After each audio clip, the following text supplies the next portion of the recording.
Domestic violence shelters across Indiana are facing a reduction in federal grants because of new regulations under last year's Violence Against Women Act. The new rules require shelters to provide services to women and men and also bar federal money from going to religious services. Tonight, Eyewitness News reporter Emily Longnecker joins us from one shelter trying to keep up.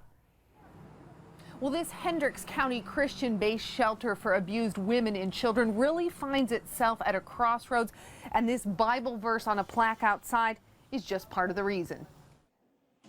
There was a hitting, throwing across the room, not only me, on the kids. She wrings her hands and her voice still trembles when she remembers the abuse. Threatened to kill me, threatened to kill the kids, to hurt me more. She doesn't want you to know her name or see her face because some days she's still afraid. She's thankful to be alive and share her story after spending 2 years at Sheltering Wings, a Christian-based shelter for abused women and children in Hendricks County. You come in and you really feel safe because of all the security, and you know he can't get to you because there's so many locked doors and so many steps to get into your room. But Sheltering Wings is facing a loss of financial security to the tune of $200,000 in money from the federal government.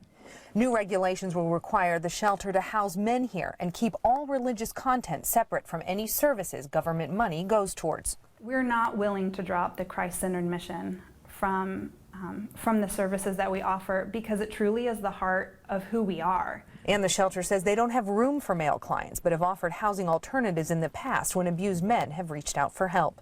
And they do need shelters for men, but I don't think it's right to put men and women together. This abuse survivor says being under the same roof with male clients could hinder healing.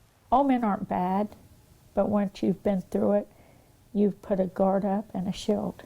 For this woman, she credits only one way she found true healing: the grace of God.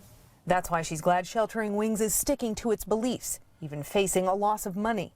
You worry and you get to thinking, dear Lord, how are they going to do it? And what about the programs? Are the women going to suffer? Are we still going to be able to house women? And then she says the answer comes to her, and she has peace, no matter what happens next. God said, don't worry, it's my shelter, I'll take care of it.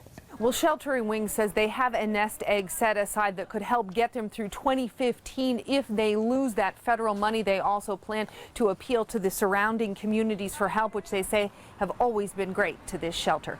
In Hendricks County, Emily Longnecker, Channel 13, Eyewitness News.